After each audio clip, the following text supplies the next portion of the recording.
أعوذ بالله من الشيطان الرجيم.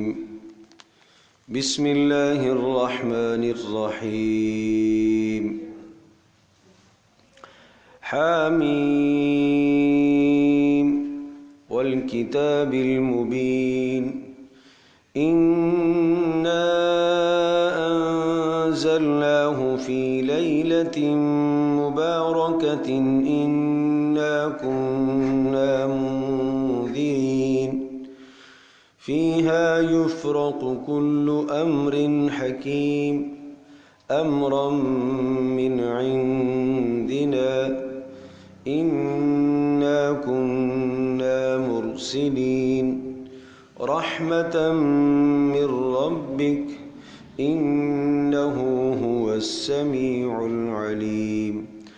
رب السماوات والأرض وما بينهما إن كنتم موقنين لا إله إلا هو يحيي ويميت ربكم ورب آبائكم الأولين بل هم في شك يلعبون فارتقب يوم تأتي السماء بدخان مبين يغشى الناس هذا عذاب أليم ربنا اكشف عنا العذاب إنا مؤمنون أنى لهم الذكرى وقد جاءهم رسول مبين ثم تولوا عنه وقالوا معلم مجنون إنا كاشف العذاب قليلا إنكم عائدون يوم نبطش البطشة الكبرى إنا منتقمون. یہ سورۃ الدخان ہے. دخان عربی زبان میں دھوئیں کو کہا جاتا ہے، آگ کا دھواں. اور اس سورہ مبارکہ کی آیت نمبر 10 میں دخان مبین کا لفظ آیا ہے. اسی مناسبت سے اس سورہ مبارکہ کا نام سورۃ الدخان ہے. یہ مکی سورت ہے اور اس سورہ مبارکہ میں 59 آیات ہیں، ایک کم 59 آیات ہیں کل. اور یہ سورہ مبارکہ بھی لفظ حامیم سے شروع ہونے والی ہے. اور اس سورہ مبارکہ کا گزشتہ سورہ مبارکہ کے ساتھ ربط اور مناسبت یہ ہے کہ پچھلی سورہ مبارکہ وہ سورہ زخرف تھی، وہ بھی حامیم والکتاب المبین انہی الفاظ سے شروع ہوئی تھی. اس کے شروع میں بھی بعین ہی یہی الفاظ تھے، حامیم والکتاب المبین. اور اس سورہ مبارکہ کے شروع میں بھی بالکل وہی الفاظ ہیں، حامیم والکتاب المبین. جیسے وہاں پر حامیم والکتاب المبین، کتاب مبین کی قسم کھائی گئی تھی، اسی طرح سے یہاں پر بھی حامیم کے بعد والکتاب المبین، کتاب مبین کی قسم کھائی گئی ہے. کھلی کتاب، کتاب مبین، روشن کتاب. کتاب حکیم اور کتاب مبین، کہیں کہیں لفظ آتا ہے کتاب حکیم اور کہیں آتا ہے کتاب مبین. عام طور پر جب کتاب حکیم کا لفظ آتا ہے تو وہاں پر اللہ جل جلالہ وہاں عقلی دلائل کو ذکر کیا کرتے ہیں. عقلی دلائل، عقل سے تعلق رکھنے والے، آسمان کا پیدا ہونا، زمین کا پیدا ہونا، چاند سورج ستاروں کا پیدا ہونا، بارشوں کا برسنا، یہ اللہ کی قدرت اور اللہ کی توحید پر بڑے دلائل ہیں. اور جہاں پر کتاب مبین آتا ہے عام طور پر وہاں نقلی دلائل، وہاں کسی نبی کا تذکرہ آتا ہے اور نبی کی اپنی قوم کو جو دعوت ہے اس دعوت کا تذکرہ آتا ہے، اور نبی نے توحید پر کس طرح سے استدلال لیا یہ ذکر آتا ہے، یہ کتاب مبین میں آتا ہے۔ تو پچھلی سورہ مبارکہ جو تھی اس میں بھی کتاب مبین تھا، اس میں حضرت ابراہیم علیہ السلام کا تذکرہ، حضرت عیسیٰ علیہ السلام کا تذکرہ آیا تھا۔ اب یہ بھی کتاب مبین ہے، اس میں حضرت موسیٰ علیہ السلام کا مفصل تذکرہ ہے، اور اگرچہ یہ تذکرہ حضرت موسیٰ علیہ السلام کا سورہ اعراف میں بڑی تفصیل سے آ چکا ہے، اور گزشتہ اور کئی صورتوں میں ٹکڑیوں کی شکل میں آیا ہے، سورہ طٰہٰ میں بھی تذکرہ کافی مفصل آیا، اور اسی طرح سے سورۃ القصص میں بھی مفصل ذکر آیا موسیٰ علیہ السلام کا۔ لیکن چونکہ موسیٰ علیہ السلام کا تذکرہ قرآن مقدس میں سب سے زیادہ آیا ہے، تو اس سورہ مبارکہ میں بھی حضرت موسیٰ علیہ السلام کا ذکر آیا۔ اس سورہ مبارکہ کا جو خاص موضوع اور عنوان ہے وہ لفظ ہے اِنَّهُ هُوَ السَّمِيعُ الْعَلِيمُ۔ آیت نمبر 6 میں جو لفظ ہے اِنَّهُ هُوَ السَّمِيعُ الْعَلِيمُ، اللہ جل جلالہ وہ ذات ہے جو سننے والی بھی ہے اور جاننے والی بھی ہے۔ اللہ سننے والا، خوب سننے والا اور خوب جاننے والا، تمہاری ایک ایک بات سے وہ آگاہ ہے اور تمہارے ایک ایک عمل سے بھی وہ آگاہ ہے۔ اور پھر یہ سورہ مبارکہ 3 رکوعوں پر مشتمل ہے، اور اس سورہ مبارکہ میں خاص طور پر جو مکی صورتوں کا مزاج ہے وہ بہت وضاحت کے ساتھ اجاگر کیا گیا ہے۔ مکی صورتوں کا مزاج یہ ہے کہ مختصر آیات ہوتی ہیں، آپ دیکھ رہے ہیں کہ صرف 3 رکوعوں پر مشتمل ہے اور آیات اس کی 59 ہیں، تو مختصر، یعنی جسے آپ کہیں کہ چھوٹی چھوٹی آیات، چھوٹے چھوٹے کلمے، مختصر کلمے ہیں، آیات کا اختصار ہے۔ اور توحید اور رسالت کا خاص طور پر بیان، توحید، رسالت، آخرت، یہ 3 مضامین مکی صورتوں میں بڑی اہمیت کے ساتھ بیان کیے جاتے ہیں، تو اس میں بھی آپ دیکھیں گے یہ مضامین ہیں۔ حامیم، اللہ اعلم بمرادہ بذالک، لفظ حامیم حروف مقطعات میں سے ہے۔ ہم کئی بار یہ بتا چکے ہیں کہ جب یہ لفظ آتا ہے تو ہم بس یہ کہیں گے اس سے اللہ کی جو بھی مراد ہے اس پر میں ایمان رکھتا ہوں۔ لفظ حامیم سے اللہ کی جو بھی مراد ہے میں اس پر ایمان رکھتا ہوں، بس۔ والکتاب المبین، قسم ہے کتاب مبین کی۔ عام طور پر قرآن مقدس میں 2 طریقے قسم کے استعمال کیے جاتے ہیں۔ کبھی کبھی اللہ پاک قسم ذکر کرتا ہے اور آگے قسم کا جواب بھی آتا ہے، جس کو جواب قسم کہتے ہیں کہ قسم کیوں کھائی، قسم کھا کے آپ کیا کہنا چاہ رہے ہیں۔ لیکن کہیں کہیں ایسے بھی آتا ہے کہ قسم ذکر ہوتی ہے، جواب قسم کا ذکر نہیں ہوتا، اور وہ سباق سیاق ما قبل ما بعد کو دیکھ کر، صورت کا مضمون، صورت کا موضوع دیکھ کر وہ قسم کا جو ہے جواب متعین کرنا پڑتا ہے کہ یہاں پر اللہ جل جلالہ نے قسم کیوں کھائی۔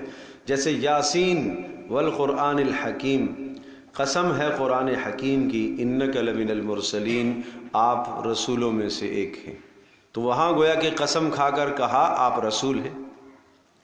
اسی طرح سے نون والقلم وما یسطرون ما انت بنعمت ربک بمجنون، قسم ہے قلم کی اور جو کچھ فرشتے لکھتے ہیں اس کی قسم ہے، آپ مجنون اور دیوانے نہیں ہیں، وہاں قسم کا جواب ذکر ہے۔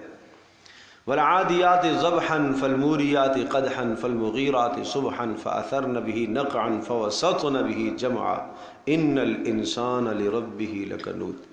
وہاں قسمیں کھائی اور قسمیں کھا کر پھر فرمایا کہ انسان اپنے پروردگار کا بڑا ناشکر ہے۔ اور پھر یہ بھی بات بڑی اہمیت کی حامل ہوتی ہے کہ جس چیز کی قسم کھائی جاتی ہے جواب قسم میں اس چیز کے ساتھ بھی بڑا ربط ہوتا ہے۔ وہاں سورہ عادیات میں جیسے گھوڑوں کی قسمیں کھائی، اب گھوڑوں کی قسمیں کھا کر پھر فرمایا ان الانسان لربہ لکنود، انسان بڑا ناشکرا ہے۔ گھوڑوں کی قسمیں کھا کر انسان بڑا ناشکرہ ہے۔ سمجھایا یہ جا رہا ہے کہ گھوڑا ایک جانور ہو کر وہ مالک کے حکم کے کیسے تابع اور فرما بردار ہوتا ہے۔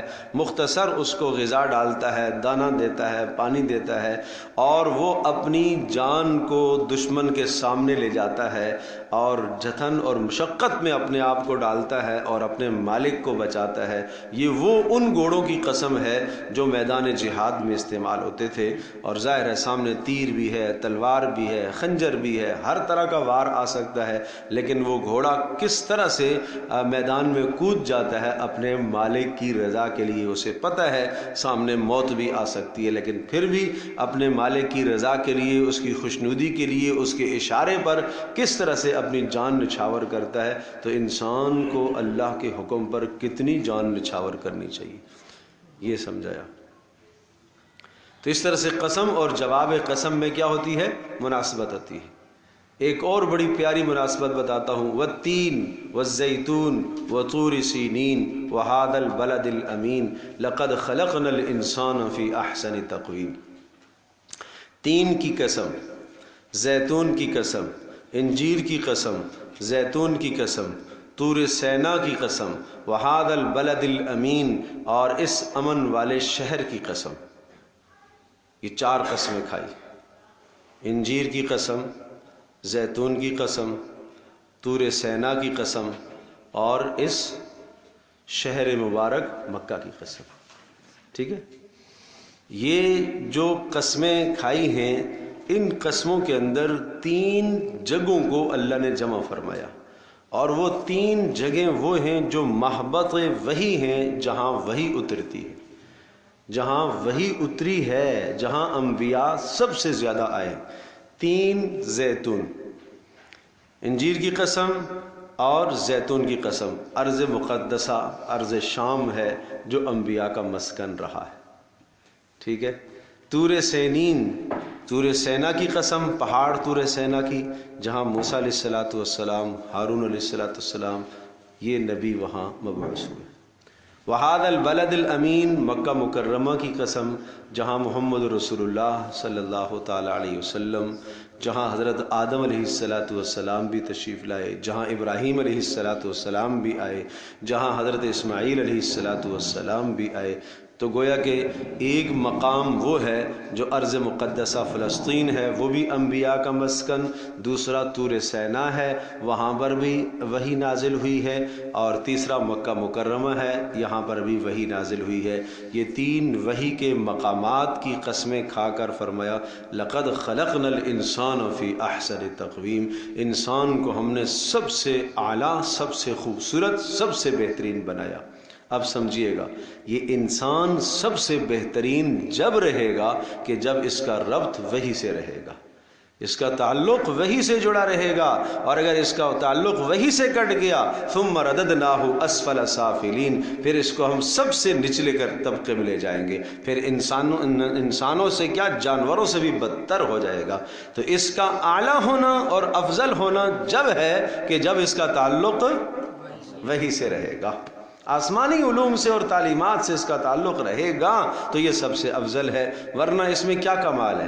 یہ کاریگری کرتا ہے، جانور اس سے اچھے کاریگری کر لیتے ہیں، اچھے گھر بنا لیتے ہیں، وہ اپنی ضرورت کا سامان وہ بھی پیدا کر لیتے ہیں، بچوں کو وہ بھی اپنی خوراک فراہم کر لیتے ہیں، بچے پیدا وہ بھی کر لیتے ہیں، وہ بھی اپنی رہائش کا انتظام کر لیتے ہیں۔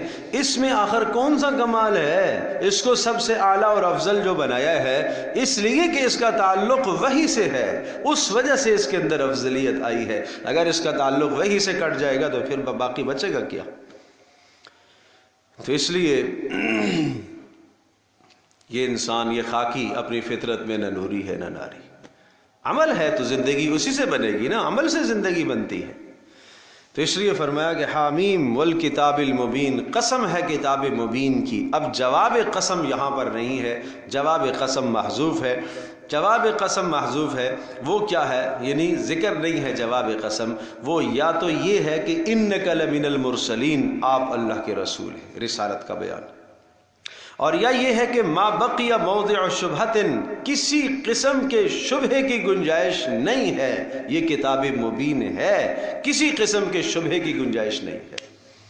اب آگے بات آئی انا انزلناہ فی لیلۃ مبارکۃ، ہم نے اس کو اتارا، انزلناہ ہم نے اس کو اتارا، فی لیلۃ مبارکۃ ایک بابرکت رات میں، انا کننا منذرین بے شک ہم ہی باخبر کرنے والے ہیں، ڈرانے والے ہیں۔ ایک لفظ آتا ہے انزال، انزلنا، اور ایک ہوتا ہے نزل، نزل بھی آتا ہے قرآن کے لیے، اور تبارک الذی نزل الفرقان علی عبدہ لیکون للعالمین نذیرا، بابرکت ہے وہ ذات نزل الفرقان جس نے قرآن اتارا۔ فرقان قرآن کا ایک نام ہے، صفت ہے۔ تو یہاں انزلنا آیا، انا انزلناہ فی لیلۃ القدر، ہم نے اس قرآن کو اتارا ہے لیلۃ القدر کی رات میں۔ لیلۃ القدر کی رات میں یہ اترا ہے، یہ لوح محفوظ سے آسمان دنیا تک آیا ہے۔ یہ جو ایک مرتبہ اس کا نزول ہوا ہے لوح محفوظ سے آسمان دنیا پر، اس کو کہتے ہیں انزال۔ اور وہاں سے پھر تھوڑا تھوڑا جیسے رسول اللہ صلی اللہ علیہ وسلم پر 23 سال کی مدت میں پورا ہوا، اس کے لیے لفظ آتا ہے تنزیل، تنزیل۔ پھر تنزیل کا فعل پھر آتا ہے نزل ینزل، اور انزال کا پھر فعل آتا ہے انزل ینزل، انزلناہ، اس کو ہم نے ایک بار اتارا، کہاں سے؟ لوح محفوظ سے، کہاں تک؟ آسمان دنیا میں۔ یہ جو ایک بار اترا ہے لوح محفوظ سے آسمان دنیا تک، یہ لیلۃ مبارکۃ، یہ بابرکت رات میں اترا ہے، اور اس بابرکت رات کی تشریح سورۃ القدر میں ہے، انا انزلناہ فی لیلۃ القدر۔ وہ کون سی بابرکت رات ہے؟ وہ لیلۃ القدر کی رات ہے۔ بات سمجھے بھائی؟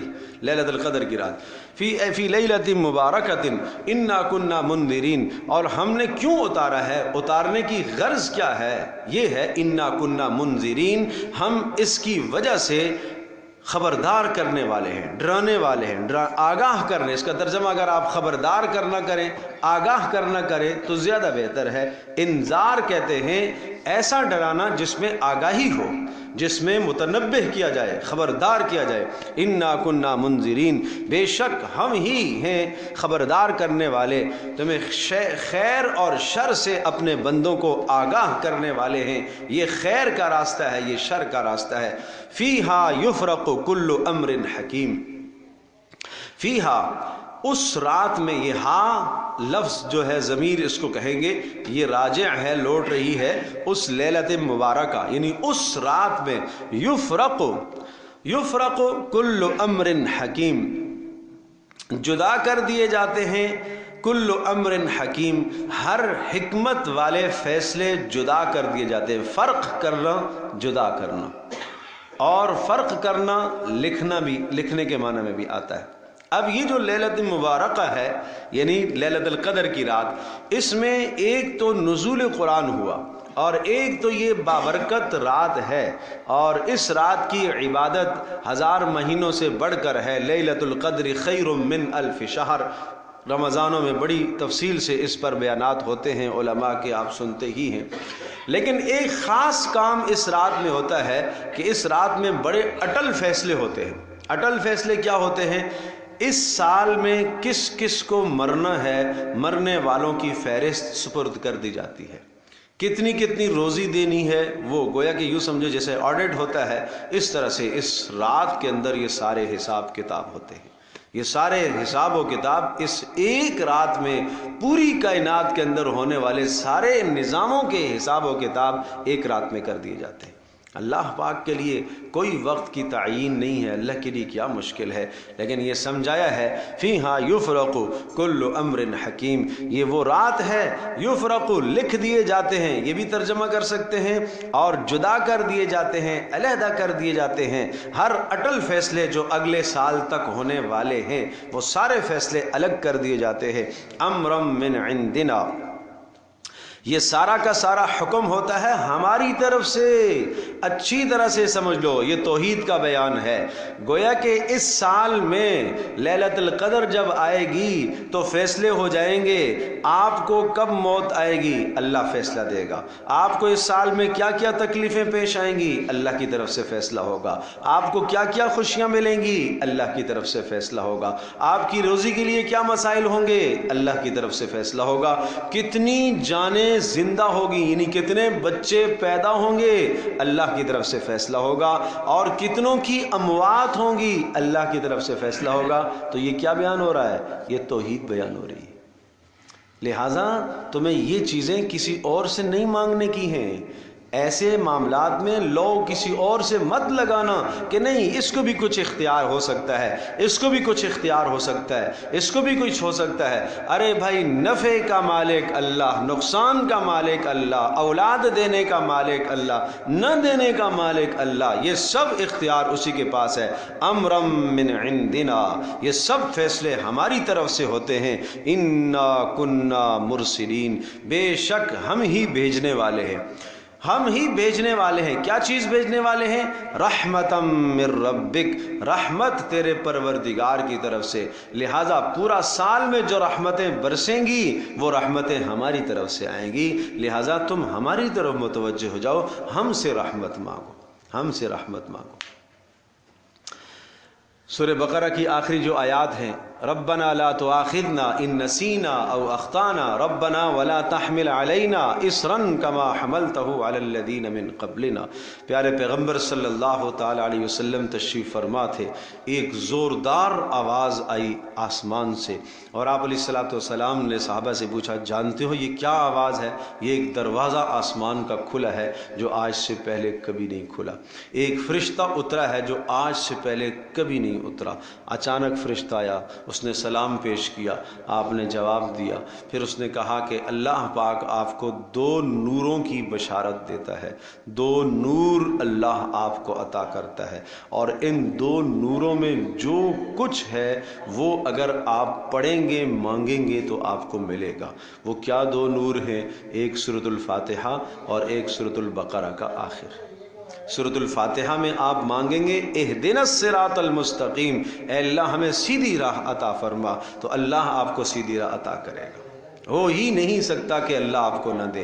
اور سورہ بقرہ کے آخر میں آپ مانگیں گے ربنا لا تؤاخذنا ان نسینا او اخطانا، اے ہمارے پروردگار جو گناہ ہم سے خطاً ہوگے یا جان بوجھ کر ہوگے، اے اللہ ہمارا مواخذہ نہ کرنا، واعف عنا واغفر لنا ربنا ولا تحملنا ما لا طاقت لنا به، اے اللہ ایسے بوجھ، ایسے مصائب، ایسی پریشانیاں نہ ڈالنا جو ہم برداشت نہ کر سکیں۔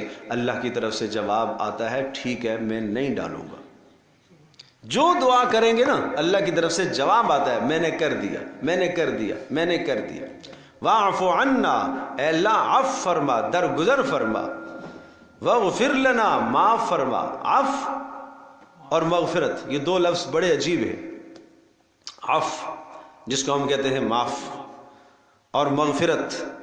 عفو کا معنی کیا ہے؟ اے اللہ ہمارے نامہ عمل سے گناہ اس دنیا میں ہی مٹا دے، محو فرما دے، مٹا دے، صحیفوں سے مٹا دے، زمین کے جن خطوں پر ہم نے گناہ کیے ہیں وہاں سے گناہوں کو مٹا دے، ملائکہ کے پاس لکھے ہوئے وہاں سے مٹا دے، ہمارے ہاتھوں میں، ہمارے اعضاء میں جو گناہوں کا ریکارڈ جمع ہے وہاں سے مٹا دے۔ یہ ہے واعف عنا، اے اللہ ہمارے گناہوں کو مٹا دے۔ اللہ کہتا ہے میں نے مٹا دیا۔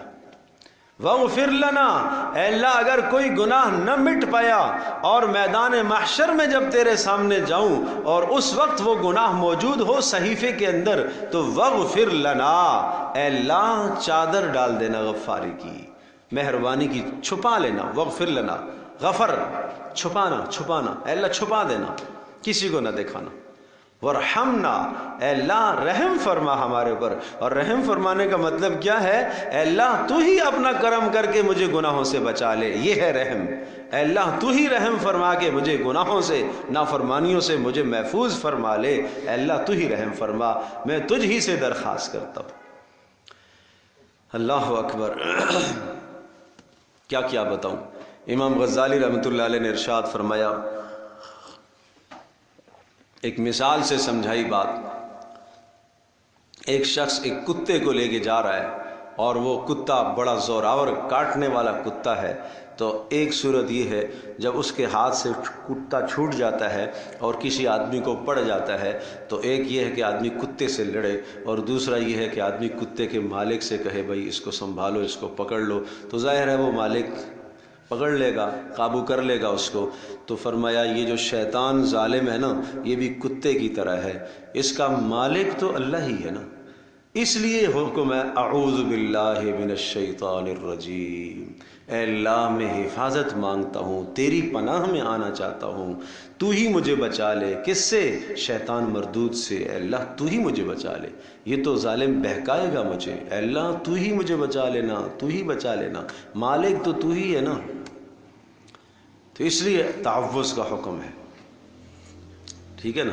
تو بہرحال یہ ہے رحمت، رحمتا من ربک، تیرے پروردگار کی طرف سے رحمتوں کے فیصلے بھی، انہ هو السمیع، آئے ہائے ہے، کیا خوب جملہ ہے، کیا خوب جملہ ہے، کیا مایوسیوں کو ختم کرنے والا کلمہ ہے، انہ هو السمیع العلیم، ارے وہی تو سننے والا ہے، وہ سننے والا نہیں، وہی تو سننے والا ہے، انہ هو السمیع، وہی تو ہر شے کو سننے والا ہے، العلیم، ہر شے کو جاننے والا ہے۔ یہ ان، یہ لفظ تاکید پیدا کرتا ہے، پھر دوبارہ سے ہوا جو آیا ہے یہ مزید تاکید پیدا کرتا ہے، اور پھر السمیع العلیم، الف لام جو لگا ہے یہ الگ تاکید پیدا کرتا ہے، اور پھر العلیم پر الف لام پھر مزید تاکید پیدا کرتا ہے۔ جو لوگ عربی زبان کو سمجھتے ہیں وہ جانتے ہیں اس جملے کی کیا طاقت ہے، اس جملے کی کیا طاقت ہے، انہ هو السمیع العلیم، ارے وہی تو ہے جو ہر شے کو سننے والا ہے اور ہر چیز کو جاننے والا ہے، لہٰذا اسی سے مانگو نا، اولاد بھی اسی سے مانگو، نفع بھی اسی سے مانگو، نقصان کا دور کرنا بھی اسی سے مانگو، رزق بھی اسی سے مانگو، رزاق تو وہی ہے، ارے کیوں تبصرے کرتے ہو، یہ ہو گیا وہ ہو گیا، یہ حالات آگے وہ حالات آگے، اس نے تباہی مچا دی، اس نے تباہی کر دی، اس کی حکومت آئی تو تباہی ہو گئی، اس کی حکومت آئی تو تباہی ہو گئی، بھائی کچھ نہیں ہے، کچھ نہیں ہے، میرے اعمال کا نتیجہ ہے، میرے اعمال کا نتیجہ ہے، اعمال کا نتیجہ ہے۔ صاف صاف حدیث میں کہا ہے، صاف صاف حدیث میں کہا ہے، جب میں اپنے بندوں پر ان کی اطاعت اور فرما برداری کی وجہ سے فرما برداروں پر میں مہربان ہوتا ہوں تو میں بادشاہوں کو، نیک بادشاہوں کو ان پر مقرر کرتا ہوں، اور نیک بادشاہوں کے دلوں کو ان کی طرف موڑ دیتا ہوں، مائل کرتا ہوں، پھر ان پر رحم کرتے ہیں، ان کے ساتھ عدل کرتے ہیں، انصاف کرتے ہیں، اور جب یہ بندے میری نافرمانی کرتے ہیں تو میں ظالم حکمرانوں کو لے آتا ہوں، اور پھر وہ ان کی عزتوں کو پامال کرتے ہیں، پھر وہ ظلم اور زیادتیاں کرتے ہیں، وہ عدل اور انصاف نہیں کرتے۔ جب تم ایسے حالات دیکھو تو تم بادشاہوں کو برا بلا نہ کہنا، تم میری طرف رجوع کر لینا۔ یہ ہے بات۔ تو میرے عزیز دوستوں اور بزرگوں، ضرورت ہے اس وقت ہم اللہ کی طرف رجوع کریں، پورے ملک کو ضرورت ہے، کوئی تو ہو رات کو اٹھ کر رونے والا، اے اللہ ہمارے حالات کو بدل دے، ہمارے ملک کی تقدیر بدل دے، ہمارے شہر کی تقدیر بدل دے، ہم نے اپنی نافرمانیوں اور گناہوں کی وجہ سے یہ سب کچھ حالات پیدا کیے ہوئے ہیں۔ جو حالات آئیں گے، اعمالکم اعمالکم، تمہارے اعمال تمہارے حکمران بنیں گے، بھائی تمہارے اعمال تمہارے حکمران بنیں گے، طے شدہ بات ہے، طے شدہ بات ہے۔ نہ بھاگو دائیں بائیں، کچھ نہیں ملے گا، کچھ نہیں ملے گا۔ انہ هو السمیع العلیم، وہ سننے والا اور جاننے والا، اور جانتے ہو وہ کون رب ہے؟ رب السماوات والارض، وہ آسمانوں کا پالنے والا اور زمینوں کا پالنے والا، تو اس کے لیے تمہارا پالنا کون سا مشکل ہے؟ وما بینہما، اور آسمانوں اور زمینوں کے بیچ میں جو کچھ ہے ان تمام کا پالنے والا وہی ہے۔ ان کنتم موقنین، ہائے کاش تمہیں یقین آ جائے، ان کنتم موقنین، کیا تم یقین رکھتے ہو اس بات کا اور جانتے ہو کون ذات ہے؟ لا الہ الا ہو، اس کے سوا کوئی پھر بندگی کے لائق نہیں ہے، ہاں کوئی اور نہیں ہے جس کے سامنے جھکا جائے، کوئی اور نہیں ہے جس کے سامنے ماتھا ٹیکا جائے، وہی ہے لا الہ الا ہو۔ اور جانتے ہو وہ کون ہے؟ یحیی و یمیت، موت و حیات کا مالک بھی تو وہی ہے، تم کسی سے ڈر جاتے ہو یہ مار دے گا، یہ مار دے گا، یہ مار دے گا۔ موت و حیات کا مالک تو وہ بھی ہے، موت و حیات کا مالک تو وہی ہے، وہی ہے۔ حجاج ابن یوسف کے سامنے سعید بن جبیر اللہ اکبر حاضر ہوئے، میں تمہیں قتل کر دوں گا۔ موت اور حیات کا مالک تو نہیں ہے، موت و حیات کا مالک اللہ ہے۔ سوچو تو صحیح، سامنے تلوار نظر آ رہی ہو اور موت سر پر منڈلا رہی ہو، اور اس موقع پر بھی ایک شخص کا یقین یہ ہے کہ نہیں، موت و حیات کا مالک تو نہیں ہے، موت و حیات کا مالک اللہ ہے۔ اللہ اکبر۔ یہ ایمان اللہ ہمارے اندر پیدا کر دے۔ اس کے لیے مانگنے کی چیزیں ہیں میرے عزیزو۔ ہم دنیا کی چیزیں مانگتے ہیں اللہ سے، ہماری دعاؤں کا محور اے اللہ کاروبار اچھا کر دے، اے اللہ بیٹوں کی نوکریاں لگا دے، اے اللہ بیٹوں کی شادیاں ہو جائیں، اے اللہ بیٹیوں کی شادیاں ہو جائیں، اے اللہ گھر مل جائے۔ یہ کوئی شک نہیں یہ دعائیں ہیں۔ اللہ کے نبی نے اپنے اللہ سے ایمان مانگا ہے، ایمان پر استقامت مانگی ہے، دین پر عمل مانگا ہے، توحید پر یقین مانگا ہے۔ ایسی ایسی چیزیں رسول اللہ کی دعاؤں میں ملتی ہیں۔ میں نے پہلے بھی کہا تھا مناجات مقبول آپ پڑھا کریں، بہت پیاری دعا ہے۔ رسول اللہ صلی اللہ علیہ وسلم نے جو کچھ زندگی میں مانگا وہ سارا اس کتابچے میں جمع کر دیا گیا۔ حضرت مولانا اشرف علی تھانوی نور اللہ مرقدہ، انہوں نے اس میں جمع کر دیا، منزلیں متعین کر دی۔ بھائی پورا تو نہیں پڑھ سکتے ہو، اچھا یہاں سے یہاں تک ہفتے کو پڑھ لینا، یہاں سے یہاں تک اتوار کو پڑھ لینا، یہاں سے یہاں تک پیر کو پڑھ لینا، اس طرح سے انہوں نے تقسیم کر دیا۔ بہت پیاری دعا ہے، اور ان دعاؤں کو آپ پڑھیں گے آپ کو اندازہ ہوگا کہ نبی اللہ سے کیا مانگتے تھے، نبی اللہ سے کیسی دعائیں، دنیا کی بھی مانگتے تھے لیکن آخرت کی کیسی کیسی دعائیں مانگتے تھے۔ تو اس لیے تو کہا نا کہ سننے والا اللہ ہے، اس سے مانگو تو صحیح۔ لا الہ الا ہو، اس کے سوا کوئی بندگی کے لائق نہیں۔ یحیی و یمیت، اور وہی موت و حیات کا مالک ہے۔ یحیی زندہ بھی کرتا ہے، جان ڈالتا ہے، و یمیت اور وہی جان نکالتا بھی ہے۔ ربکم، اور تمہارا پروردگار وہی ہے، رب ہے، رب کا معنی تربیت کرنے والا، پالنے والا۔ ورب آبائکم الاولین، اور تم سے پہلے تمہارے آباء و اجداد کا پالنے والا بھی وہی ہے۔ تو تمہیں معلوم ہے کہ تم اس دنیا میں آئے ہو تو اس کا مطلب یہ ہوا کہ اس نے تمہارے آباء و اجداد کی تربیت کی تو تم وجود میں آئے ہو نا، اس نے تمہارے آباء و اجداد کو پالا تو وجود میں۔ کبھی یہ دعا بھی ہم نے کی ہے؟ ہائے ہائے، رب اوزعنی ان اشکر نعمتک التی انعمت علی وعلی والدی، اے اللہ مجھے توفیق عطا فرما میں تیری اس نعمت کا شکریہ ادا کروں جو تو نے میرے اوپر کی ہے اور میرے ماں باپ پر جو تو نے نعمت کی ہے۔ چونکہ میرے ماں باپ کو تو نے مال دیا، عقل دیا، شعور عطا فرمایا، انہوں نے میری تربیت کی ہے، اے اللہ اس پر بھی شکر میرے ذمہ لازم اور واجب ہے کہ جو کچھ ماں باپ نے میرے ساتھ احسان کیا وہ بھی میں تیرا شکریہ ادا کروں۔ آگے آئے گا سورہ احقاف کے اندر، وَرَبُّ آبَائِكُمُ الْأَوَّلِينَ بَلْ هُمْ فِي شَكٍّ يَلْعَبُونَ۔ اتنا سب کچھ سننے کے بعد، اتنا کچھ سننے کے بعد، بل ہم پھر بھی یہ لوگ شک میں ہیں، یلعبون مسخریاں کرتے ہیں، استہزاء کرتے ہیں، کھیل تماشے میں لگے ہوئے ہیں، راتوں کی راتیں برباد کر دیتے ہیں۔ یلعبون کھیل کرتے ہیں، ساری رات تباہ کر دیتے ہیں، دن تباہ کر دیتے ہیں، فکر نہیں کرتے آخرت کی۔ اللہ اکبر۔ جب یہ بات ہے، اللہ اکبر، اپنے نبی کو صلی اللہ تعالی علیہ وسلم کو اللہ نے تسلی دی، بڑا دل کڑتا تھا، اتنی باتیں کہنے کے بعد کیوں نہیں مانتے یہ لوگ۔ میں مخلص ہو کے کہتا ہوں، اخلاص کے ساتھ دعوت دیتا ہوں، پیارے پیغمبر صلی اللہ تعالی علیہ وسلم کے اخلاص میں کیا شبہ ہو سکتا ہے؟ تو فطرت ہے، انسان کا دل کڑتا تھا۔ آپ علیہ الصلوۃ والسلام پریشان ہو جاتے تھے، اللہ کی طرف سے تسلی، فرتقب، انتظار کر، انتظار کر۔ یوم تأتی السماء، اس دن کا، یوم وہ دن، تأتی السماء جس دن آسمان لے کر آئے گا، بدخان مبین، صاف واضح دھواں لے کر آئے گا، اس دن کا انتظار کر۔ یغشی الناس، اور یہ دھواں ڈھانپ لے گا لوگوں کو، ھذا عذاب علیم، اور یہ دردناک عذاب ہوگا۔ اب یہ جو دھواں ہے، اس دھوئیں سے کیا مراد ہے؟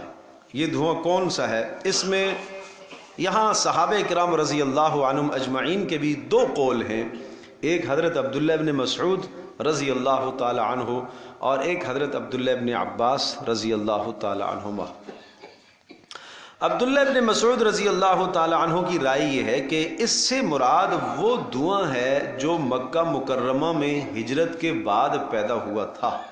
آپ علیہ الصلوۃ والسلام نے ہجرت جب فرمائی، مکہ سے مدینہ کی طرف ہجرت فرمائی، اور اس کے بعد جو ہے قرب و جوار کے جو علاقے تھے وہاں کے لوگ بھی ہجرت کر کے چلے گئے، اور جو مکہ کے ساتھ تجارتی مواصلات تھے، تعلقات تھے، جہاں جہاں سے لوگ مسلمان ہوتے گئے وہ تجارتی تعلقات بھی مکہ والوں کے ساتھ کٹنا شروع ہو گئے۔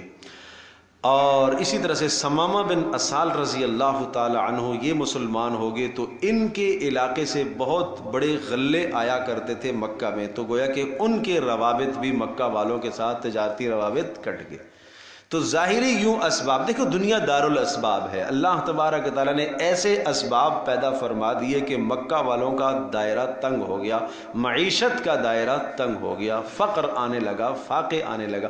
جہاں مکہ میں پوری دنیا سے ہر طرح کا پھل اور ہر طرح کا ثمرہ اور غلہ کھنچ کر آتا تھا، وہ آمد بند ہو گئی۔ جب وہ آمد بند ہو گئی تو مکہ میں جو ہے قحط سالی آئی۔ جب قحط سالی آئی تو اس قحط سالی کے نتیجے میں بارش نہیں ہوئی تو گرد غبار فضا میں نظر آنے لگا، اور وہ اتنا گرد و غبار چھایا گیا، اتنا چھا گیا جیسے بادل ہوتے ہیں، اس طرح سے گرد و غبار۔ تو وہ دھواں مراد ہے یغش الناس، جس نے لوگوں کو ڈھانپ لیا۔ عبداللہ ابن مسعود رضی اللہ تعالیٰ عنہ فرماتے ہیں کہ یہ دھواں مراد ہے، اور پھر سارے کے سارے رسول اللہ صلی اللہ علیہ وسلم کی خدمت میں گئے اور قرابت داریوں کا واسطہ دیا کہ آپ دعا کریں اللہ سے کہ یہ قحط سالی ہمارے سے ہٹ جائے۔ پیارے پیغمبر صلی اللہ تعالی وسلم کی دعا کی برکت سے پھر جو ہے وہ یہ تکلیف ان کی دور بہرحال ہو گئی۔ تو یہ مراد ہے، اور چونکہ آگے آنے والی آیات سے بھی اشارہ اسی بات کی طرف ہو رہا ہے کہ یہی چیز مراد ہے، یہ وہ دھواں جو قحط سالی کا دھواں تھا۔ حضرت عبداللہ ابن عباس رضی اللہ تعالی عنہما کی رائے ہے کہ یہ دھواں قرب قیامت میں ظاہر ہوگا، جو بڑی قیامت کی نشانیوں میں سے ایک نشانی ہے، علامات کبریٰ جن کو کہا جاتا ہے، 10 بڑی علامتیں، ان میں ایک علامت دھواں بھی ہے، تو اس دھویں سے وہ مراد ہے۔ بہرحال یہ دو قول ہیں مفسرین کے، اور چونکہ جب مفسرین کے قول ہیں تو یہ پیچھے جب آپ جائیں گے تو صحابہ میں بھی یہ دو قول ملیں گے۔ حضرت عبداللہ ابن مسعود سے فرماتے ہیں کہ اس سے مراد مکہ والوں پر جو قحط آیا تھا وہ مراد ہے، اور عبداللہ ابن عباس رضی اللہ تعالیٰ عنہ فرماتے ہیں قرب قیامت میں جو دھواں ہوگا وہ مراد ہے۔ اب سنیے، فرتقب، آپ انتظار کیجئے، چونکہ آیت مکی ہے تو مکہ میں نازل ہوئی تھی، تو آپ علیہ السلام کو کہا گیا کہ آپ انتظار کیجئے۔ ہم حضرت عبداللہ ابن مسعود رضی اللہ تعالیٰ عنہ کی تفسیر کے مطابق تشریح کریں گے، ترجمہ کریں گے۔ فرتقب، اے نبی آپ انتظار کیجئے، یوم تأتی السماء، اس دن کا کہ تأتی السماء، جس دن آسمان لے کر آئے گا ان کے پاس ایک دھواں اور خالی دھواں، یغش الناس، اور اس میں چونکہ جب قحط ہوتا ہے، بھوک لگتی ہے، تو فضاؤں میں آدمی دیکھتا ہے تو آدمی کو جناب کیا دھواں ہی دھواں نظر آتا ہے۔ ھذا عذاب علیم، تو یہ لوگ کہنے لگے کہ یہ وہی عذاب آیا جس کا محمد کہا کرتے تھے، ربنا اکشف عنا العذاب انا مومنون، کہنے لگے کہ اے ہمارے رب اگر ہم سے یہ عذاب تو ہٹا دے، انا مومنون، ہم ایمان لے آئیں گے۔ انا لہم الذکری وقد جاءہم رسول مبین، تو کہا کہ اب نصیحت کب فائدہ مند ہو سکتی ہے، وقد جاءہم رسول مبین، رسول تو تمہارے پاس آ چکا، رسول محمد رسول اللہ صلی اللہ علیہ وسلم تمہارے پاس آ چکے، اتمام حجت ہو گیا، ثم تولوا عنہ، پھر بھی تم نے رسول کی بات سے اعراض کیا، وقالو، اور تم کہنے لگے، معلم مجنون، تم نبی کو یہ کہنے لگے ہو معلم۔ معلم کا معنی نہیں، ایک ہوتا ہے معلم لام کے زیر کے ساتھ، یہ ہوتا ہے استاذ، اور ایک ہوتا ہے معلم لام کے زبر کے ساتھ، شاگرد، ٹھیک ہے نا، یہ عربی زبان ہے نا، معلم استاذ، معلم شاگرد۔ تو یہ کہتے تھے معلم، یہ شاگرد ہے کسی کا، اس کو کسی نے پڑھایا ہے، اس کی تشریح ہے، اس کی وضاحت دوسرے مقام پر آتی ہے سورۃ النحل میں، یعلمہ بشر، ایک اجمی لڑکا آتا ہے اس کے پاس اور وہ آ کر اس کو کچھ سکھاتا ہے، اجمی لڑکا۔ لسان الذی یلحدون فیہ اعجمی وعربی، خود آپس میں ایک دوسرے کی تکذیب کرنے لگے، کیسی باتیں کرتے ہو یار، یہ اتنی صاف ستھری باتیں کرتا ہے، ایک اجمی اس کو سکھائے گا؟ تم جیسے میں مثال میں عرض کرتا ہوں، ایک اردو کا ایک ماہر ادیب ہو اردو زبان کا، اور کیا خوب کلام وہ کرتا ہو، اور اس کا ایسا کلام ہو کہ اس کلام کا کی نظیر نہ ملتی ہو، اور کوئی آدمی کہے کہ اس کو تو فلاں نے سکھایا جس کو اردو نہیں آتی، تو کون مانے گا؟ تو اسی طرح سے کسی نے یہ بات تو چھوڑ دی لیکن وہ خود شرمندہ ہوئے کہ یار یہ کوئی وزنی بات نہیں ہے، تو وقالوا معلم مجنون، اور کہتے یہ سکھایا ہوا ہے، اس کو کسی نے سکھایا ہے، مجنون، پاگل پنا کرتا ہے۔ ہاں، انا کاشف العذاب، اللہ نے ارشاد فرمایا انا کاشف العذاب، ہم اس قحط کے عذاب کو ہٹا سکتے ہیں، قلیلا، تھوڑی دیر کے لیے ہم ہٹا دیں گے، انکم عائدون، دوبارہ تم واپس لوٹ کر اسی شرک کی طرف آؤ گے، دوبارہ تم واپس لوٹ کر اسی شرک کی طرف آؤ گے۔ کیوں؟ اس لیے کہ گزشتہ قوموں میں بھی یہی وتیرہ رہا اور تمہارا بھی یہی وتیرہ ہے، یہی طریقہ ہے تمہارا۔ آگے گزشتہ قوموں کا پھر تذکرہ آ رہا ہے، دیکھیے گا، یوم نبطش البطشۃ الکبریٰ، وہ دن بھی آنے والا ہے جس دن ہم پکڑیں گے، نبطش پکڑیں گے، البطشۃ الکبریٰ، بڑی سزا تمہیں دیں گے۔ اس بڑی سزا سے مراد یوم بدر ہے، یہ چونکہ مکی آیت ہے اور بدر پھر ہجرت کے بعد دوسرے سال میں پیش آیا، اور اس بدر کے موقع پر اللہ کی طرف سے پکڑ آئی ہے کہ مکہ والوں کی ساری قیادت مار دی گئی تھی، 70 افراد مار دیے گئے، جو 70 بچ گئے وہ قیدی ہو گئے۔ آپ نے فرمایا اب ان کی کمر ٹوٹ گئی ہے، اس کے بعد کوئی بھی ان کا جو آپ علیہ السلام کے ساتھ جو بھی جنگ آئی ہے، کسی بھی جنگ میں یہ جم نہ سکے۔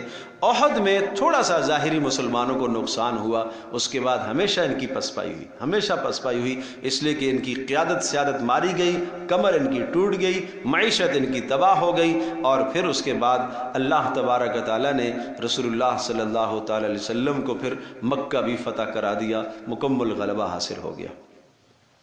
یوم نبطش البطشۃ الکبریٰ، اس دن ہم پکڑیں گے، نبطش بطش کہتے ہیں پکڑ کو، ہم پکڑیں گے، لیکن ایک پکڑنا ہوتا ہے ویسے پکڑنا نہیں، سزا کا پکڑنا، اس کو بطش کہتے ہیں۔ ان بطش ربک لشدید، تیرے رب کی پکڑ بڑی سخت ہے۔ انا منتقمون، بے شک ہم بدلہ لیں گے، بے شک ہم بدلہ لیں گے۔ اب حال آیا ہے گزشتہ قوموں کا، ہم آپ کو سناتے ہیں۔ آپ یہ کہتے ہو کہ عذاب آپ دور کر دیں تو پھر ہم واپس ایمان لے آئیں گے، ایمان کی طرف آ جائیں گے۔ اللہ کہہ رہا ہے نہیں، اگر ہم عذاب دور کرتے ہیں تو تم واپس پھر سے شرک اور کفر کرو گے۔ اس پر ایک مثال ذکر فرمائی، وَلَقَدْ فَتَنَّا قَبْلَهُمْ قَوْمَ فِرْعَوْنَ، اس سے پہلے بھی تو ہم نے قوم فرعون کو بھی تو آزمائش اور امتحان میں ڈالا تھا۔ وَجَاءَهُمْ رَسُولٌ كَرِيمٌ، اور کتنی عزت والا رسول ان کے پاس آیا تھا، موسیٰ علیہ السلام کتنی عزت والے معزز رسول تھے۔ ان ادو الی عباد اللہ، ان ادو الی عباد اللہ انی لکم رسول امین۔ اور موسیٰ علیہ السلام کا مطالبہ کیا تھا؟ 2 مطالبے تھے۔ کتنے مطالبے؟ 2۔ نمبر 1 ان ادو، یہ کہ یہ پیغام لے کر آئے تھے موسیٰ علیہ السلام، ادو الی عباد اللہ، ادو میرے حوالے کر دو، الیہ میرے، ادو سپرد کر دو، الیہ میرے، عباد اللہ اللہ کے بندوں کو، یعنی بنی اسرائیل کو جو تم نے غلام بنایا ہوا ہے، اے فرعونیوں یہ میرے سپرد کر دو، یہ میری قوم ہے، میں اس قوم کو آزاد کر کے یہاں سے لے جانا چاہتا ہوں۔ بات سمجھے جی؟ انی لکم رسول امین، میں تمہارے لیے رسول ہوں، اور کیسا ہوں؟ امانت دار ہوں، امانت دار ہوں، اور بچپن سے تم میرے حالات کو جانتے ہو، امانت دار ہوں، کوئی بددیانتی میری زندگی میں تم نے نہیں دیکھی ہے، اور امانت دار ہوں، جو اللہ کی طرف سے پیغام آیا ہے اس میں کوئی کمی بیشی نہیں کروں گا۔ میں امانت دار ہوں. اور دوسرا مطالبہ یہ ہے اللہ تعالو علی اللہ، اللہ تعالو متکبر مت بنو علی اللہ، اللہ پر تکبر مت مچاؤ، یعنی اللہ کی دھرتی پر متکبر مت بنو، سرکشی نہ کرو، نافرمانی نہ کرو اس کی. یہ چونکہ ہر نبی کا یہ پیغام تو ہوتا ہی تھا. اور موسیٰ علیہ الصلوۃ والسلام کی بعثت کے دو مقاصد تھے، بنی اسرائیل کو آزاد کرانا، اور دوسرا دوسرا جو ہر نبی توحید کا پیغام لے کے آتا ہے، توحید کی بات بتاتا ہے، رسالت کی بات بتاتا ہے، آخرت کی بات بتاتا ہے. ایک تو یہی پیغام جو ہر نبی کا ہے، دوسرا موسیٰ علیہ الصلوۃ والسلام اپنی قوم کو آزاد کرانے کے لیے آئے تھے. انی آتیکم بسلطان مبین، اور میں تمہارے سامنے بہت بڑے معجزات لے کے آ رہا ہوں. آتیکم بسلطان مبین، سلطان دبدبا، رعب اور دبدبا کی چیز، اور مبین اور واضح. چونکہ شروع میں عرض کیا تھا کہ صورت میں والکتاب المبین آیا تو بار بار یہ لفظ آ رہا ہے، وضاحت. ادھر رسول مبین بھی آیا، سلطان مبین بھی آیا، اور آگے بھی یہ لفظ پھر سے آئے گا، مبین کا لفظ پھر آئے گا. انہا ما فیہ بلاء مبین. یہاں ایک بات سمجھنے کی ہے، اور اگر آپ چاہیں تو سورہ ابراہیم آپ دیکھیں، بڑا خوب مضمون آپ کو سمجھ میں آئے گا شروع سے، پھر یہ مضمون بہترین سمجھ میں آ جائے گا. نکالیے سب نے 13ویں پارے میں سورہ ابراہیم. شروع کے الفاظ دیکھیں کیا الفاظ ہیں. الف لام را، کتاب انزلناہ الیک، یہ کتاب ہم نے کیوں اتاری ہے؟ تاکہ لتخرج الناس من الظلمات الی النور، تاکہ آپ لوگوں کو اندھیروں سے روشنیوں کی طرف لے کر آئیں، ظلمت سے نور کی طرف، تاکہ آپ لوگوں کو بولو لے کر آئیں. تو گویا کہ کتاب کے نزول کی ایک غرض کیا ہے؟ تاکہ آپ لوگوں کو اندھیروں سے روشنیوں کی طرف لے کر آئیں. سارے کفر اندھیرے، کفر اندھیرا ہے، کفر سے ایمان کی طرف آپ لے کے، ایمان نور ہے. شرک سے توحید کی طرف لے کے آئیں، شرک ظلمت اور توحید نور ہے. فسق اور فجور سے اطاعت کی طرف لے کر آئیں، فسق اور فجور ظلمت اندھیرا ہے، اطاعت نور ہے. ٹھیک ہے. نفاق سے اخلاص کی طرف لے کر آئیں، نفاق ظلمت اور اخلاص یہ کیا ہے؟ نور ہے. ٹھیک ہے. شکوک اور شبہات سے یقین کی طرف لے کر آئے. شکوک و شبہات ایمان میں، پتہ نہیں قیامت ہوگی نہیں ہوگی، پتہ نہیں ایسا ہوگا نہیں ہوگا، میں یہ دعا مانگوں گا اللہ قبول کرے گا کہ نہیں کرے گا، پتہ نہیں ہو، یہ شکوک شبہات ہیں. ان شکوک شبہات سے یقین کی طرف لائیں. شکوک و شبہات اندھیرے ہیں، ظلمت ہے، اور یقین کیا ہے؟ نور ہے. یہ بات سمجھ میں آ گئی. اب اسی صورت میں سورہ ابراہیم میں تھوڑا سا آپ آگے چلیں، میں آیت بتاتا ہوں. آیت نمبر 5 کو دیکھیں کیا ہے.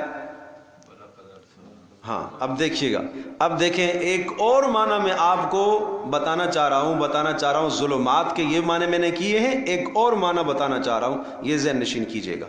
وَلَقَدْ أَرْسَلْنَا مُوسَىٰ بِآيَاتِنَا، اور ہم نے موسیٰ علیہ الصلوۃ والسلام کو اپنی نشانیاں دے کر بھیجا ہے، اور ان کو بھی ہم نے یہ کہا ان اخرج قومک، آپ اپنی قوم کو نکالیے ظلمات سے نور کی طرف. اے نبی آپ کو بھی ہم نے یہی کہا کہ آپ اپنی قوم کو ظلمات سے نور کی طرف لے کر آئیں، اور یہی بات ہم نے موسیٰ علیہ الصلوۃ والسلام کو کہی تھی کہ وہ بھی کیا کریں؟ اپنی قوم کو ظلمات سے نور کی طرف لے کے آئیں. اب ایک بات اور سمجھنے کی ہے کہ موسیٰ علیہ الصلوۃ والسلام کی قوم غلامی میں مبتلا تھی. غلامی سے آزادی کی طرف آنا، غلامی ظلمت ہے اور آزادی ایک نور ہے. یہ بات بتانا چاہ رہا تھا. لہذا غلامی ظلمت ہے، اور اس غلامی سے آج ہماری کیفیت بھی ایسی ہے. آج ہم غلام ہیں دوسروں. آج ہم ہر چیز میں، ہماری سوچیں، ہمارے افکار، ہماری سوچیں، ہماری نظریات، آج ہم اپنے شادی کے معاملے میں ہم دوسروں کے غلام ہیں، ہم تجارت میں دوسروں کے غلام ہیں، ہم اپنی زندگی رہن سہن میں دوسروں کے غلام ہیں. ارے میرے عزیز دوستوں اور بزرگوں اور ماں اور بہنوں، ان سب غلامیوں سے نکل کر ایک محمد رسول اللہ صلی اللہ علیہ وسلم کی غلامی میں آ جانا، وہ آزادی ہے. محمد رسول اللہ صلی اللہ تعالیٰ علیہ وسلم کی غلامی کا توق گلے میں ڈالنا یہ سب سے بڑی آزادی ہے کائنات کی، اس سے بڑی کوئی آزادی نہیں ہے۔ اور باقی آپ جس کی آزادی جس کی آج ماں بہن کے لیے حقوق نسواں پر بات ہوتی ہے، جناب پردے سے آزاد کرو ان کو، عورتوں کو مردوں کے شانہ بشانہ کرو، جی شانہ بشانہ کرو، لہٰذا وہی حقوق دو جو مردوں کو دیے جاتے ہیں۔ گھر کے اندر اگر یہ اپنے شوہر کے لیے کھانا بناتی ہے تو یہ اس کے لیے کیا ہے؟ غلامی ہے، اور باہر اگر وہ ہوٹلوں پر یہ کام کرتی ہے تو یہ اس کی آزادی ہے، جہازوں میں اگر یہ کام کرتی ہے تو یہ اس کی آزادی ہے، اور جناب گھر کے اندر اگر کام کاج اپنا صاف ستھرا کرے اور ڈسٹنگ کرتی ہے تو یہ اس کی غلامی ہے۔ بڑے بڑے اسٹوروں پر اگر وہ یہی کام کرے، اور جناب اب تو پیٹرول پمپوں پر اگر کھڑی ہو کے یہ کام کرے تو یہ کیا ہے؟ اس کی آزادی۔ یہ کون سی آزادی ہے بھائی؟ یہ ہے دھوکہ دنیا کا، اس کو کہیں گے دھوکہ، سراسر دھوکہ ہے یہ، اور یہ ظلم اور زیادتی ہے۔ یہ اس لیے ظلم اور زیادتی ہے کہ ہم نے محمد رسول اللہ صلی اللہ علیہ وسلم کی غلامی کو نہیں اختیار کیا۔ تو بات یہ عرض کرنا چاہ رہا تھا کہ موسیٰ علیہ السلام نے اپنی قوم کو اس غلامی سے نجات دلانے کے لیے یہ مطالبہ رکھا ہے فرعونیوں کے سامنے، ان ادو الی عباد اللہ، کہ میرے سپرد کر دو یہ اللہ کے بندے، میں ان کو لے جاتا ہوں۔ انی لکم رسول امین، میں رسول امین ہوں، واللہ تعلوا علی اللہ، اور دوسرا مطالبہ یہ ہے کہ تم سرکشی مت مچاؤ اللہ کے مقابلے میں، اللہ کے حکم کو مان لو۔ انی آتیکم بسلطان مبین، اور میں ایک معجزات لے کے آیا ہوں، معجزہ عصا اور ید بیضاء معجزہ تھا۔ وانی عذت بربی وربکم ان ترجمونی، اور باقی رہی یہ بات کہ تم مجھے قتل کر دو گے۔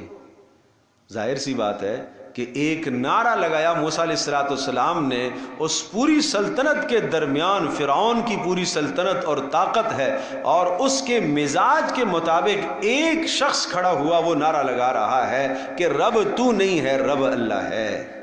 تو ظاہر سی بات ہے کہ وہ جان کے در پہ تو اس نے ہونا ہی ہے نا، راستے سے صاف تو کرنا ہے، اور یہی وتیرہ رہا، اور یہ آج بھی یہی ہے، ہر قوم کا یہ وتیرہ رہا، ہر حکمران کا یہ وتیرہ رہا کہ جو شخص کلمہ حق کہے گا اس کی جان چلی جائے گی۔ تو موسیٰ علیہ السلام نے کیا کہا کہ ٹھیک ہے، اگر تم میرے مارنے پر تل آئے ہو، وَإِنِّي عُذْتُ بِرَبِّي وَرَبِّكُمْ، تو میں اپنے پروردگار کی پناہ میں آنا چاہتا ہوں اور تمہارے رب کی پناہ میں آنا چاہتا ہوں، یعنی اللہ میرا بھی پروردگار ہے، تمہارا بھی رب ہے۔ ان ترجمون، اس بات سے کہ تم مجھے رجم کر دو، پتھر مار مار کے قتل کر دو۔ وَإِن لَّمْ تُؤْمِنُوا لِي، اور سن لو اگر تم میری بات نہیں تسلیم کرتے ہو، وَإِن لَّمْ تُؤْمِنُوا لِي، یہ لی کا لفظ ہے، اگر یہ بھی ہو تو اس سے مراد ایمان لانا ہے، اور اگر لام ہے تو اس سے مراد تسلیم کرنا ہے۔ اگر تم مجھے تسلیم نہیں کرتے ہو، میری رسالت کو تسلیم نہیں کرتے ہو، اور میری قوم کو تم آزاد نہیں کرتے ہو، تو فاعتزلونی، پھر الگ ہو جاؤ، تم میرا کچھ نہیں بگاڑ سکتے ہو، میرا کچھ نہیں بگاڑ سکتے ہو۔ فاعتزلونی، پیچھے ہٹ جاؤ، اب میں اپنی مرضی سے اپنی قوم کو جہاں چاہوں گا لے جاؤں گا۔ فدعا ربہ، تو پتہ یہ چلا کہ اس مشکل حال میں موسیٰ علیہ السلام نے کس کو پکارا؟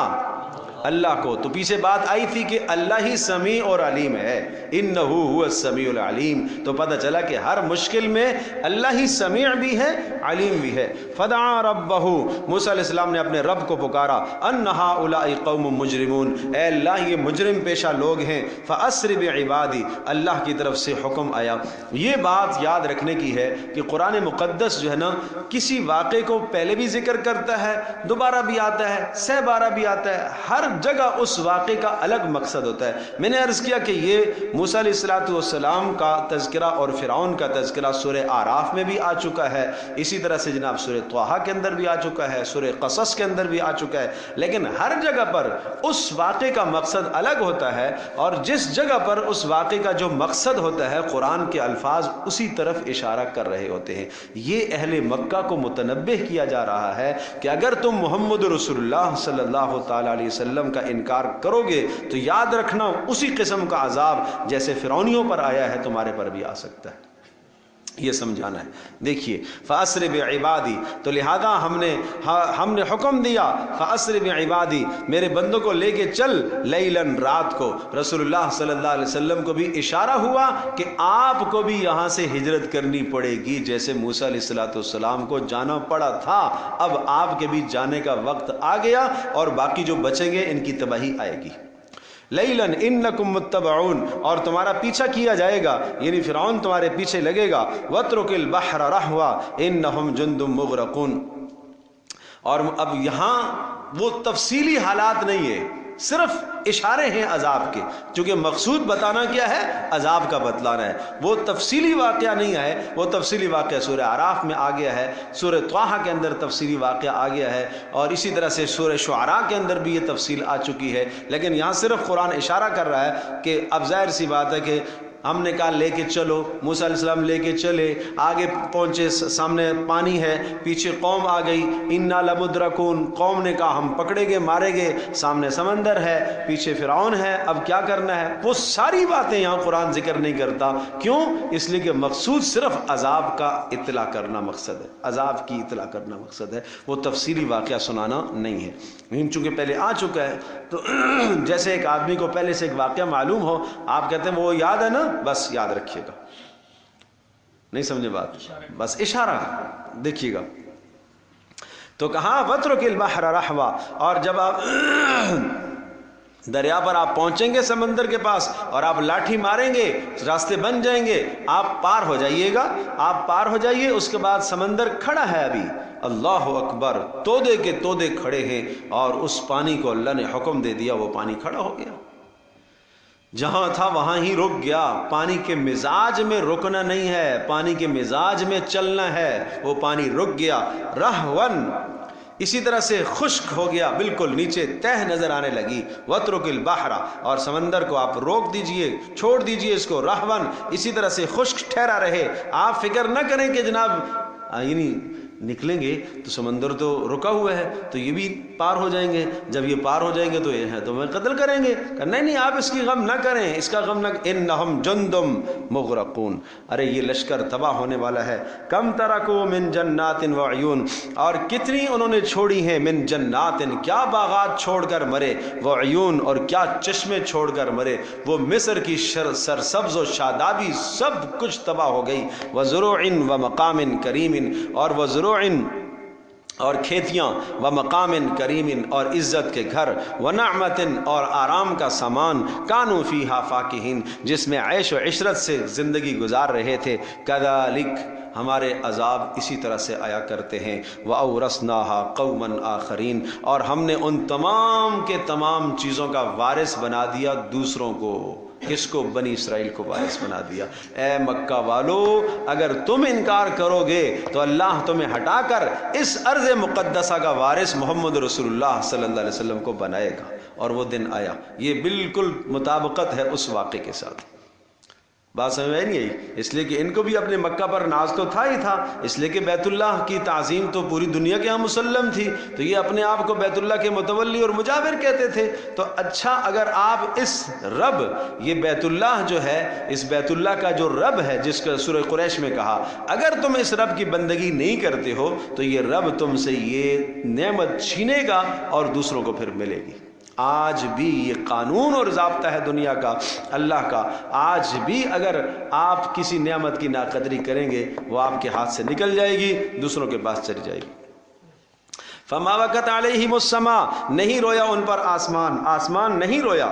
پتہ یہ چلا کہ نیک لوگوں کے مرنے پر آسمان روتا ہے، جہاں جہاں سے انسان کے اعمال اوپر جاتے ہیں۔ فما بکت علیہم السماء، نہیں رویا ان پر آسمان، والارض، اور نہ زمین، جہاں جہاں پر نیک انسان عمل کرتا ہے زمین کے وہ خطے روتے ہیں، لیکن یہ فرعون ہی تھے، ان پر کوئی نہیں رویا۔ وما کانوا منذرین، اور نہ ان کو مہلت دی۔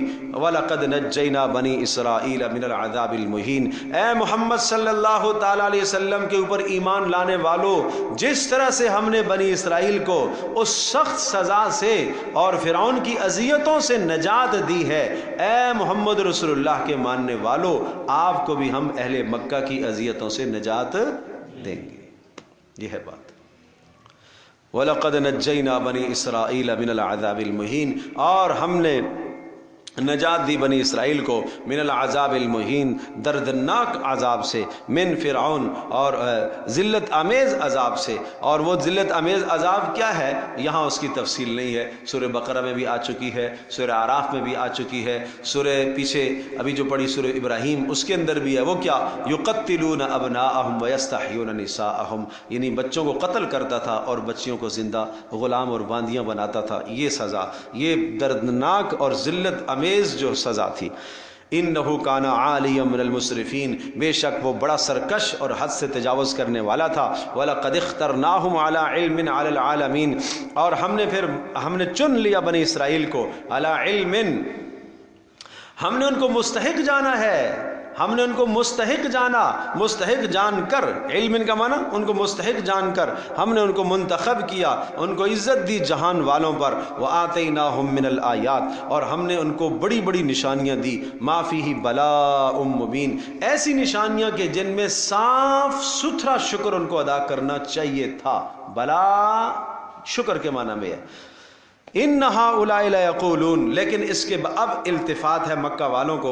ان هؤلاء ليقولون، یہ مکہ والے کہتے ہیں، ان هي الا موتتنا الاولى، بس یہ ایک ہی موت ہے، وما نحن بمنشرین، اور ہم دوبارہ نہیں اٹھائے جائیں گے، ایک ہی مرنا ہے بس دوبارہ نہیں۔ فاتوا بآبائنا، اور یہ یوں کہتے ہیں، فاتوا، لے آئے ہمارے آباء و اجداد کو۔ اگر تم کہتے ہو مرنے کے بعد اٹھانا ہے تو ہمارے دادا کو زندہ کر کے دکھاؤ نا، ہمارے پردادا کو زندہ کر کے دکھاؤ نا ایک بار۔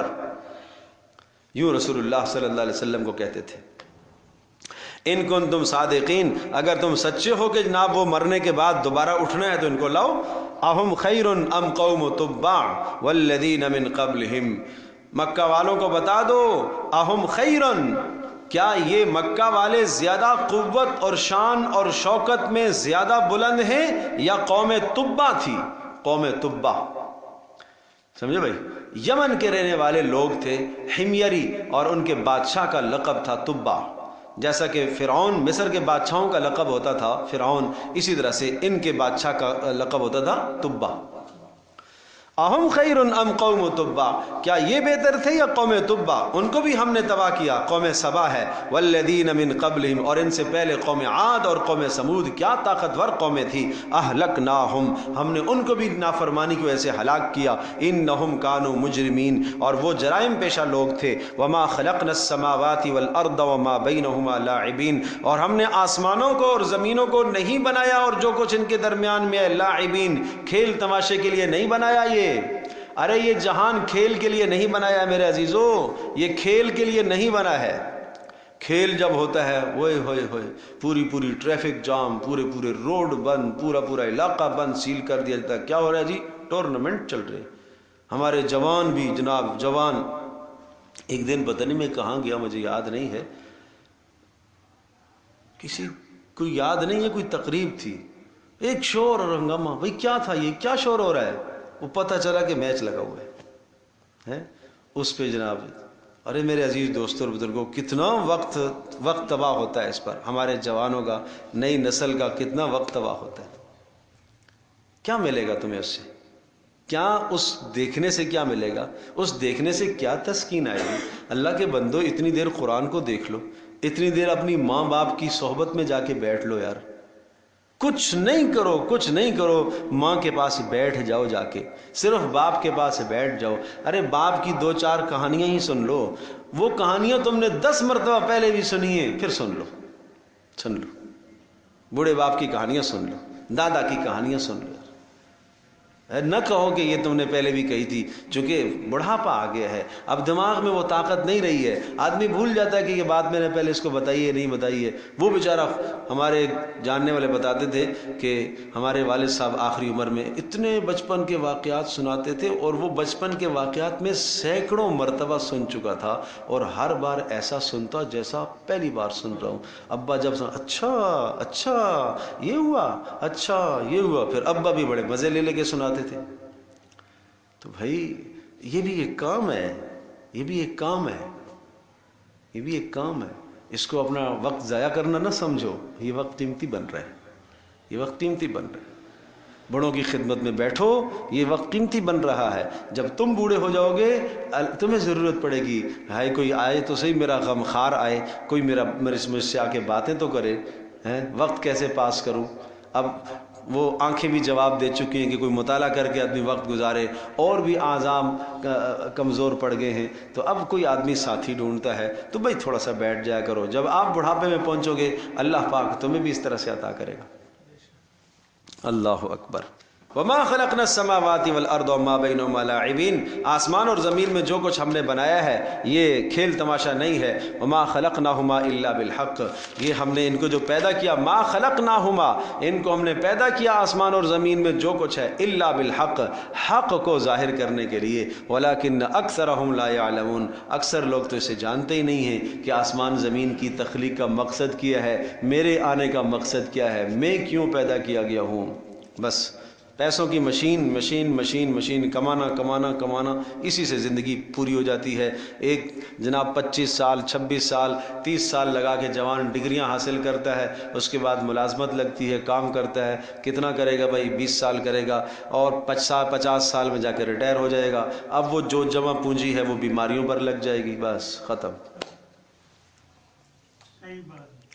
ان یوم الفصل، سن لو فیصلے والا دن آنے والا ہے. یوم الفصل، فیصلے والا دن. میقاتہم اجمعین، سب کا وعدہ ہے، سب کو وہاں جمع ہونا ہے. یوم لا یغنی مولا عن مولا شیئا ولا هم ینصرون، اور فرمایا کہ جس دن کوئی دوست کسی دوست کے کام نہیں آئے گا. مولا دوست، کوئی دوست کسی دوست کے کام نہیں آئے گا. ولا هم ینصرون، اور نہ مدد کی جائے گی. الا من رحم اللہ، مگر جس پر اللہ مہربان ہو جائے.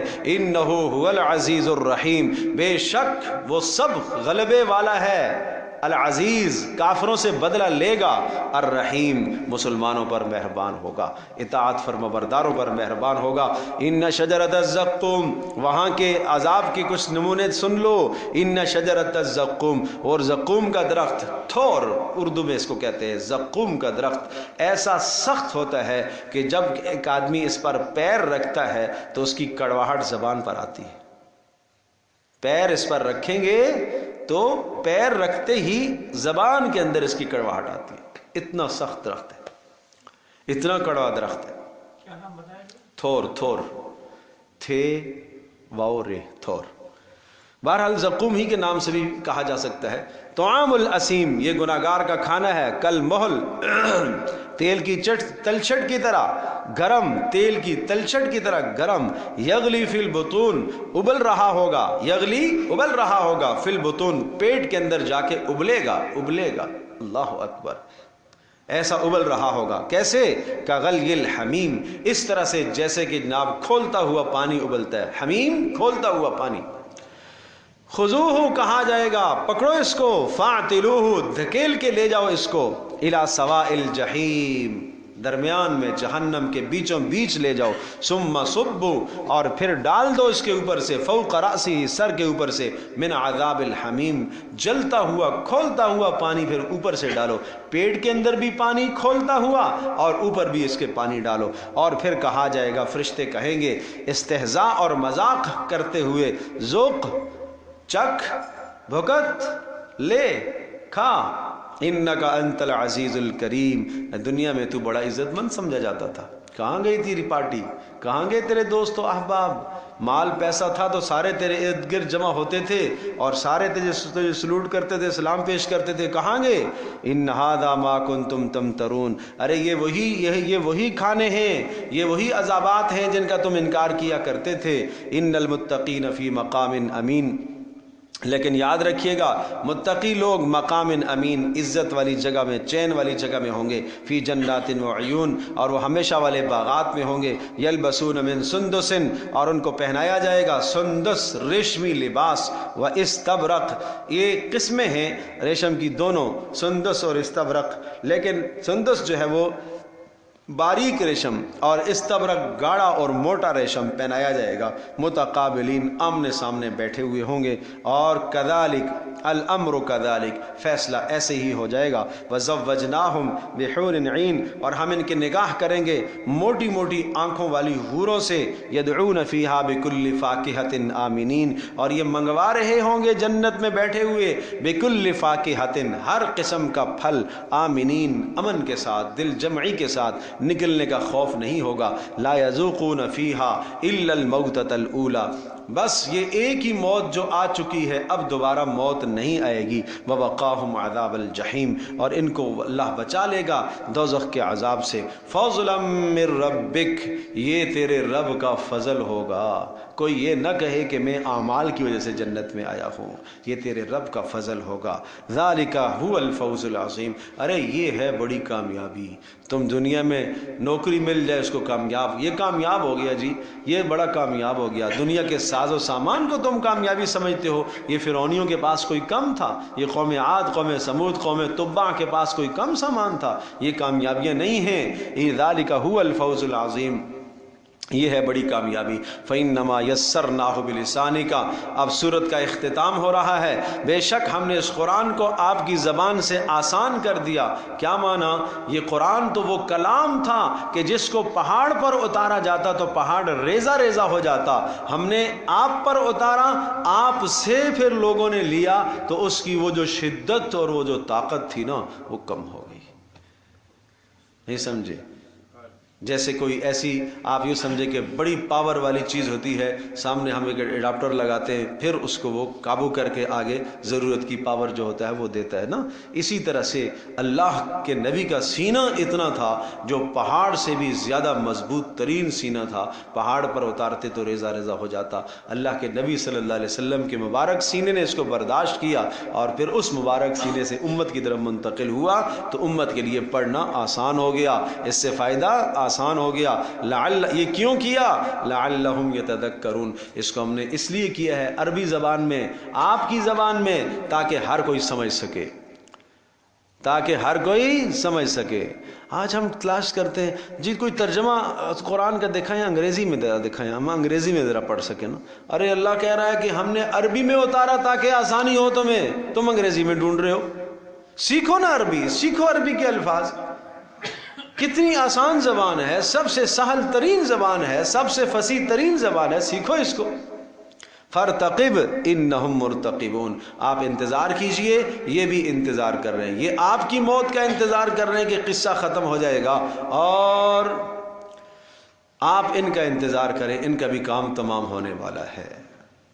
وآخر دعوانا الحمدللہ رب العالمین، الحمدللہ رب العالمین، والصلاة والسلام على سید الانبیاء والمرسلین وعلى آلہ وصحبہ وامتی اجمعین۔ اللہم انا نسألک الہدى والتقى والعفاف والغنى، اللہم استر عوراتنا وآمن روعاتنا، اللہم حبب لنا الایمان وزینہ فی قلوبنا، اللہم کرہ لنا الکفر والفسوق والعصیان، اللہم اجعلنا من الراشدین، اللہم ارحمنا بالقرآن العظیم واجعل لنا اماما ونورا وہدى ورحمة، اللہم ذکرنا منه ما نسینا وعلمنا منه ما جہلنا وارزقنا تلاوته آناء الليل واطراف النهار واجعله لنا حجة یا رب العالمین۔